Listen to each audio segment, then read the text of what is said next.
me. No one else could do that. He also stayed true to his calling by touring the globe and bringing his music to the people and constantly tapping into his creativity in new ways, whether it's been by embracing new writing processes, welding iron gates, painting, chronicling music history with his radio show, or writing books. His legacy now, in my opinion, includes not just his groundbreaking early work, but his 60-plus years of artistic expression. Because of that, he's now not just an artist of a time, but for all time.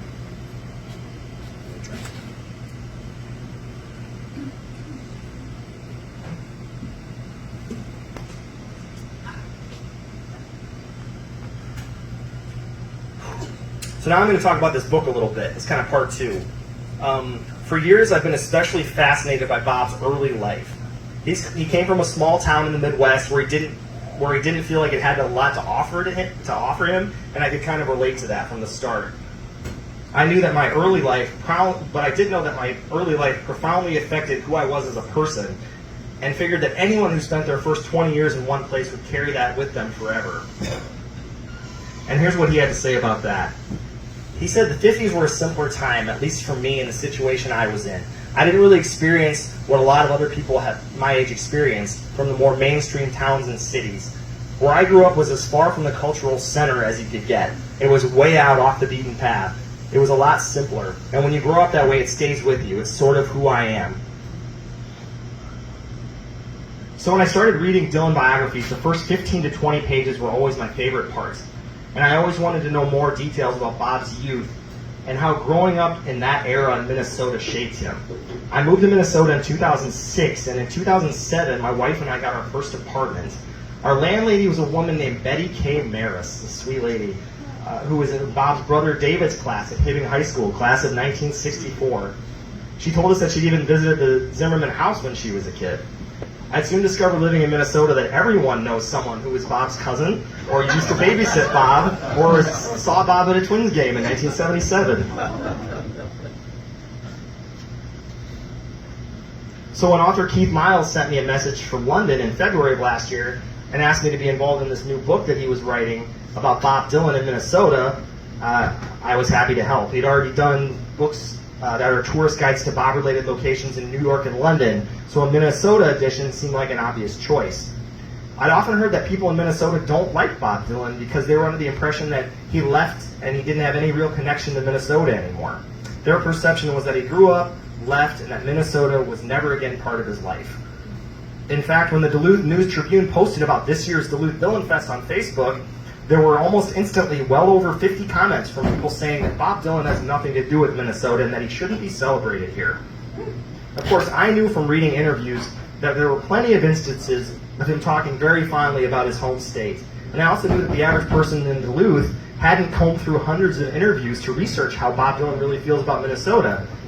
So I decided that the best thing I could contribute to Keith's book was a somewhat comprehensive look at Bob's relationship with the people and places of Minnesota, as recorded in interviews and in his music, to provide context for fans who are visiting these locations around the state and to provide a more complete picture for people who might still be under the impression that Bob Dylan doesn't like Minnesota.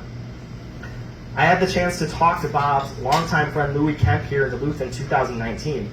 I asked him this question about this exact topic, about Bob supposedly not liking Minnesota, and he told me, growing up in northern Minnesota had a big influence on us. You can take the boys out of northern Minnesota, but you can't take northern Minnesota out of the boys. It was an important part of our experiences, our values, informing who we are, how we dealt with people to this day. I don't know where people got that idea. That's not true.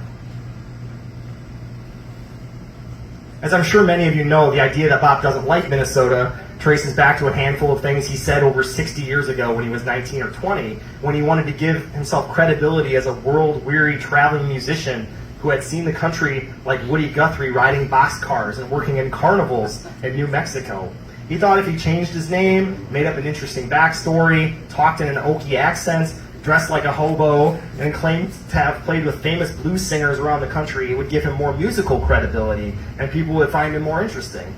And to an extent, it worked. Unfortunately, these things he said in 1961 were enough for a lot of people.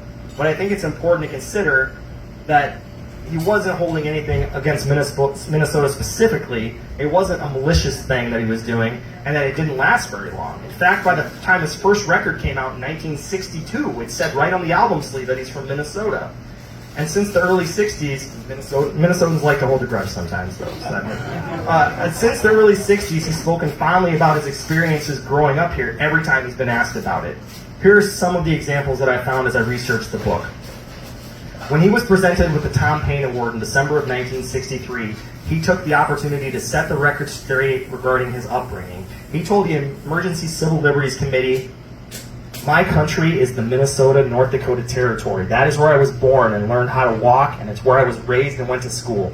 My youth was spent wildly among the snowy hills and sky blue lakes, willow fields, and abandoned open pit mines. Contrary to rumors, I am very proud of where I'm from." Dylan also commented directly on the town where he grew up in the liner notes for the Times Era Change-In. He said, "The town where I grew up is the one that left me with my legacy visions. I take that to mean that the environment he grew up in helped him imagine and see all that he was capable of." And that's an amazing role to have in Bob Dylan's life.